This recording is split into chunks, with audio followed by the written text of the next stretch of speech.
Bismillah ar-Rahman ar-Rahim. In the name of the God whose mercy is profound, whose kindness is forever. When we go for Umrah or Hajj, there are certain tips that always come in handy in order for us to be able to perform our religious obligation more effectively. Over the years, different people have been going to Hajj and Umrah, and they're experiencing various different difficulties and problems, and they come up with certain solutions or advice that helps. I'll just mention some of them.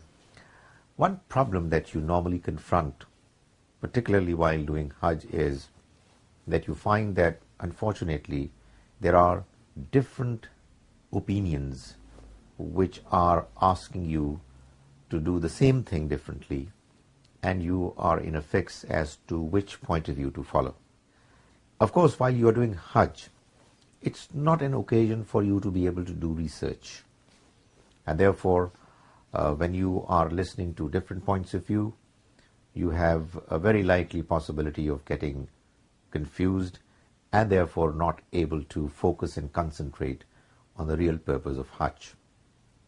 A good idea would be to tell yourself that although you would like to know more and more about what is the right way of doing the different rituals of Hajj, you've decided that for the time being, the point of view that you have understood to be the more correct is the one that you're going to follow, even if you are listening to other points of view as well.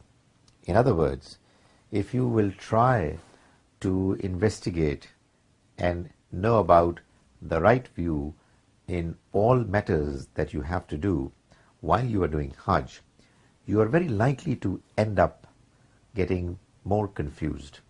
So, with an open mind, just focus on the understanding that you think is the more correct, or the individual, the scholar that you think is guiding you at that moment in time, and do not allow yourself to be distracted by the other views. There are some people, mind you, who are likely to be very persuasive in trying to convince you that what they are telling you is more correct.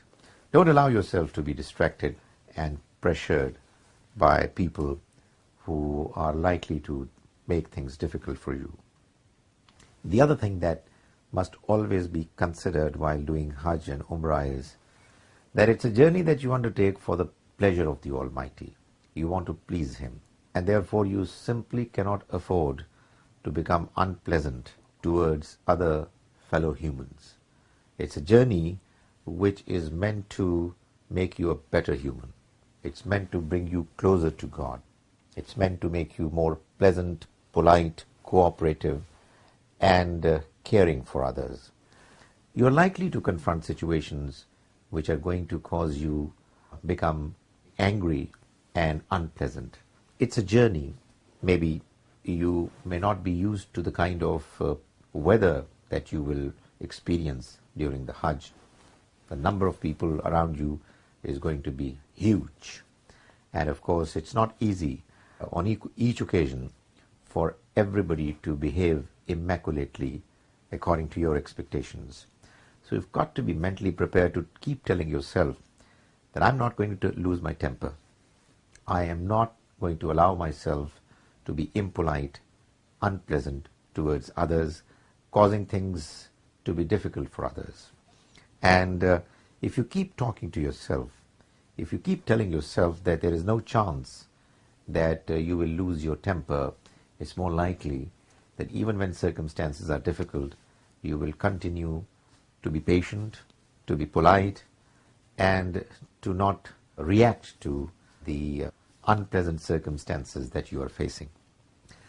A third thing that needs to be kept in mind is that the prayer that we offer as a ritual and some of the other ways of remembering God, azkar, that we chant, we recite, in most of the other occasions that we confront while doing Hajj, we are at liberty to pray and to speak to God in the language that we are comfortable in.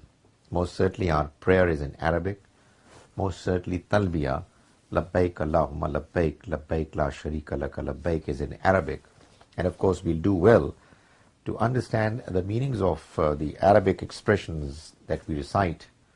Yet when we are doing our tawaf, when we are doing our sa'i, when we are in Arafat and elsewhere, when it comes to the question of remembering God, when it comes to the question of praying to God, please do not bother to always try to recite and pray in Arabic, because here is an opportunity for you to speak to God, and you've got to speak to Him in the best possible manner.